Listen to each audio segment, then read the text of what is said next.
আলিফে Zaida. আলিফে Zaida অর্থ অতিরিক্ত আলিফ। আলিফে Zaida অর্থ কি? অতিরিক্ত আলিফ। প্রিয় বন্ধুরা, আজকের ভিডিওটি অনেক গুরুত্বপূর্ণ হবে। কোরআনুল কারিমে যে তিলাওয়াত করার সময় সহিহ শুদ্ধ পড়ার জন্য যে বিশেষ বিশেষ কিছু নিয়ম রয়েছে, আজকের এই নিয়মটি তার ভিতরে একটি অন্যতম নিয়ম। আলিফে জায়দা দেখেন, এখানে টান থাকা সত্ত্বেও কিন্তু এখানে টান হবে না। হ্যাঁ, তো এই বিষয়টা আপনাকে অবশ্যই শিখতে হবে যদি আপনি সহিহ শুদ্ধ করে পবিত্র কোরআনুল কারিম শিখতে চান। তাহলে আমরা শিখবো কি আজকে? আলিফে জাইদা। আলিফে জাইদা অর্থ কি? অতিরিক্ত আলিফ। এতে লম্বা করা যাবে না। এতে কি করা যাবে না? লম্বা করা যাবে না। দেখুন, আপনি বুঝতে পারেন এখানে আপনি প্রশ্ন থাকতে পারে লম্বা করা যাবে না, এটা কথার মানে কি? দেখেন, এর আগে আমরা অনেক আগে পড়েছিলাম যে মদ অর্থ টানিয়ে পড়া। মদ অর্থ কি? টানিয়ে পড়া। সেই হিসাবে এখানে বলা হয়েছে অথবা লম্বা করা আছে। এটা কুরআন মাজিদে মোট 24 জায়গায় আছে। কত জায়গায় আছে? আলিফে জায়দা 24 জায়গায় আছে। এটা লিখতে ব্যবহৃত হবে, পড়তে ব্যবহার হবে না।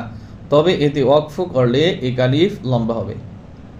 কথাটা খুব সহজ। এখানে এটি অতিরিক্ত আলিফ। আমি আপনাদেরকে মুখস্থ বুঝাচ্ছি। আলিফের জায়দা অর্থ কি? অতিরিক্ত আলিফ।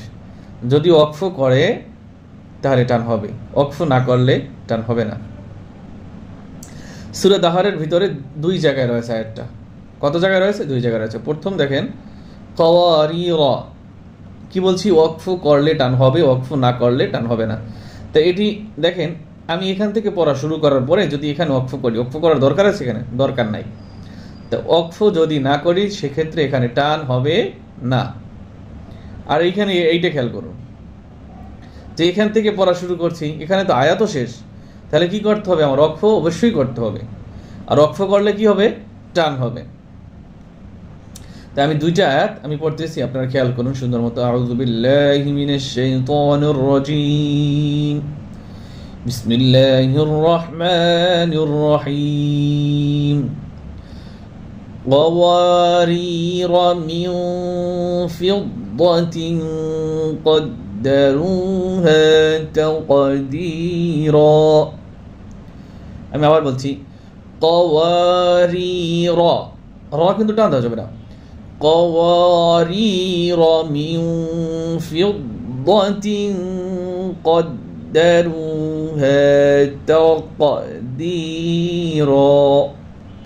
এইখানে র ওয়াকফ করলে আবার টান হবে। কি হবে? ওয়াকফ করলে টান হবে। দ্বিতীয় আয়াতে এখানে কি করব? আমরা টান দেব, ওয়াকফ করব, সে কারণে টান হবে। ওয়ায়ুতাফু আলাইহিম বিআনিয়াতিন মিন ফিদ্দাহ। ওয়াকফ করলে কি হবে? মিন ফিদ্দাহ। আবার এখান থেকে মিলিত হবে মিন ফিদ্দাতিন ওয়া আকওয়াবিন কানাত قوارير। র এক আলিফ টান হবে। কি কারণে টান হবে? ওয়াকফ করার কারণে। ويطاف عليهم بآنية من فضة وأكواب كانت قوارير। তাহলে আজকে আমরা কি শিখলাম? আলিফে জায়দা। আলিফে জায়দা কোরআনুল কারিমে কত জায়গায় রয়েছে? 24 জায়গায় রয়েছে। যদি ওয়াকফ করি তাহলে টান হবে, ওয়াকফ না করিলে টান হবে না। তাহলে আজকে আমরা এখানে সমাপ্ত করছি। আল্লাহ হাফেজ।